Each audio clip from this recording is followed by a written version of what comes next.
Hi friends, welcome back to 5 star rating kitchen. ఇవాళ వీడియోలో మనం మరిగే నీటిలో రవ్వ వేసి ఇలాగా పిల్లల ఆకలి అన్నప్పుడు సింపుల్గా ఇలాగా స్నాక్స్ చేసి చూడండి. ఈరోజు నేను 2 విధాలుగా చూపించబోతున్నాను. బ్రేక్ఫాస్ట్ కింద తినొచ్చు, లేదంటే స్నాక్స్ కింద కూడా తీసుకోవచ్చు. ముందుగా నేను దీనికోసం పొయ్యి మీద ఒక ప్యాన్ పెట్టుకుంటున్నాను. ప్యాన్ హీట్ అయిన తర్వాత 2 కప్పుల వరకు నీళ్లు వేసుకోవాలి. తప్పకుండా కొలత ప్రకారం వేసుకోండి. ఇప్పుడు దీనిలో రుచికి తగినట్లుగా ఉప్పు వేసేసుకోవాలి. 1 స్పూన్ వరకు నూనె కానీ నెయ్యి కానీ ఏది కావాలనుకుంటే అది తీసుకోవచ్చు. ఇప్పుడు ఉప్పు అంతా బాగా కరగనివ్వండి, నీళ్లు మరగనివ్వాలి. ఇక్కడ మనం కొలత కప్పుతో తీసుకున్నాం అనుకున్నాం కదా, ఇలాగ ఈ కప్పే ఉండవసరం లేదు. ఇంట్లో ఏదైనా ఒక గిన్నె కానీ గ్లాసు కానీ దేంతో అయినా పర్లేదు, కొలత ప్రకారం మాత్రం తీసుకోవాలి. ఇప్పుడు నీళ్ళన్నీ బాగా మరిగిన తర్వాత ఉప్మా రవ్వ తీసుకోండి. ఇక్కడ చాలా చిన్నగా ఉన్న ఉప్మా రవ్వ తీసుకోవాలి. ఒకవేళ పెద్దగా ఉన్నట్లయితే కనుక మిక్సీలో వేసేసుకోండి. 2 కప్పుల వరకు మనం నీళ్లు వేసుకున్నాం కదా, ఇక్కడ 1 కప్పు వరకు రవ్వ తీసుకోవాలి.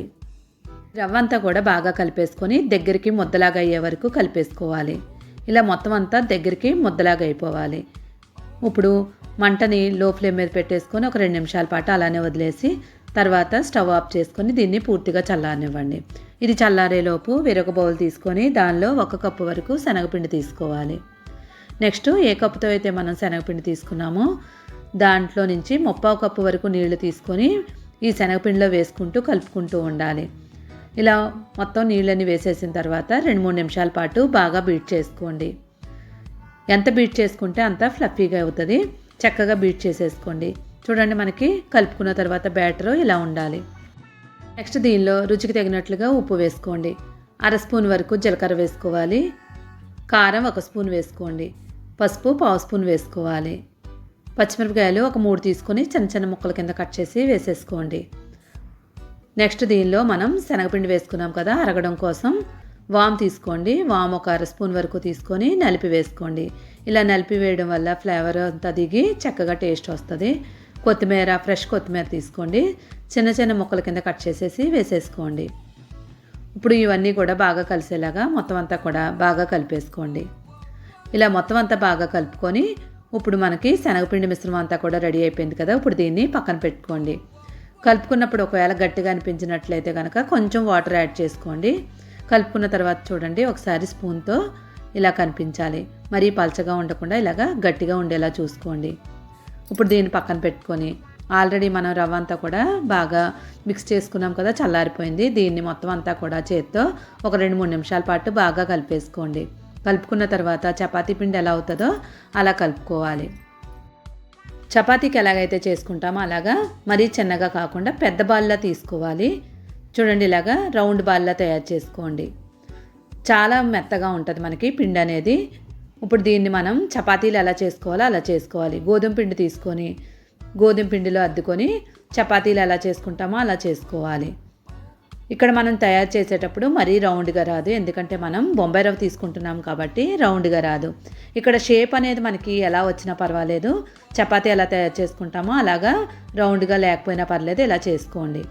ఇలా చేసుకున్న తర్వాత ఇప్పుడు దీన్ని మనం ఒక ఉల్లిపాయను తీసుకోండి. ఒక పెద్ద సైజు ఉల్లిపాయను తీసుకొని సన్నగా పొడవుగా పకోడీకి ఎలా కట్ చేసుకుంటామో అలా కట్ చేసుకొని దీనిపైన వేసేసుకోండి. కట్ చేసేటప్పుడు లావుగా ఉండకుండా సన్నగా ఉండేలా చూసుకోండి. ఇప్పుడు మొత్తం అంతా కూడా ఇలా వేసేసుకున్న తర్వాత మొత్తం అంతా సర్దేసుకొని ఇప్పుడు చపాతీ కర్ర ఉంటుంది కదా, దాంతో మనం గట్టిగా ప్రెస్ చేసుకోవాలి. ఇలా ప్రెస్ చేయడం వల్ల మనకి లోపల వరకు కూడా ఉల్లిపాయలు వెళ్ళిపోతాయి, పైకి మనకి ఊడిపోకుండా ఉంటాయి. ఇలా మొత్తం అంతా అద్దేసుకున్న తర్వాత ఏదైనా ఒక బాక్స్ మూత కానీ లేదంటే బాక్సు ఏదైనా కార్నర్లు మనకి కట్ చేసే విధంగా ఉన్నదాన్ని తీసుకొని దీన్ని కట్ చేసేసుకొని చుట్టూ ఉన్న పిండి అంతా కూడా పక్కకు తీసేసుకోండి. ఇది కేవలం మనకు రౌండ్గా ఉండడం కోసం మాత్రమే కట్ చేసుకుంటున్నాం. చూడండి, కట్ చేసిన తర్వాత చక్కగా రౌండ్గా ఉంది. ఇప్పుడు దీన్ని చేతిలోకి తీసేసుకోండి. చూడండి, మనకి ఉల్లిపాయలు అంతా కూడా చక్కగా స్టిక్ అయిపోయాయి.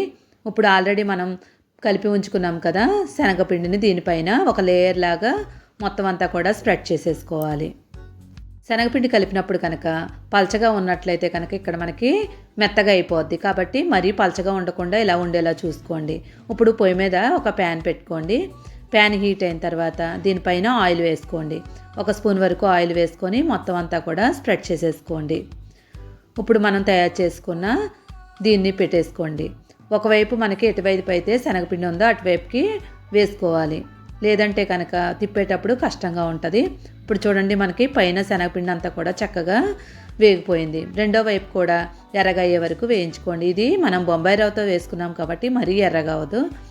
ఇలాగే మనం రెండో రకంగా కూడా చూసుకోవచ్చు. ఇప్పుడు దీనిపైన మనం చీజ్ వేసుకోవాలి. పిల్లలు చాలా ఇష్టంగా తినేది చీజు. పిజ్జా చేసేటప్పుడు చీజ్ వేస్తే చాలా ఇష్టంగా తింటారు కదా, అలాగే మనం ఇలాగా చీజ్ వేసినట్లయితే కనుక పిజ్జా టేస్ట్ వస్తుంది. కావాలనుకున్న వాళ్ళు దీనిపైన టమాటా, క్యాప్సికమ్ ఇవి ఏమైనా కూడా వేసుకోవచ్చు. చీజ్ వేసిన తర్వాత మూత పెట్టి చీజ్ అంతా కూడా మెల్ట్ అవనివ్వండి. 2 నిమిషాల్లోనే మనకి చీజ్ అంతా కూడా మెల్ట్ అయిపోద్ది. ఇప్పుడు దీన్ని కూడా ఒక ప్లేట్లోకి తీసేసుకోండి.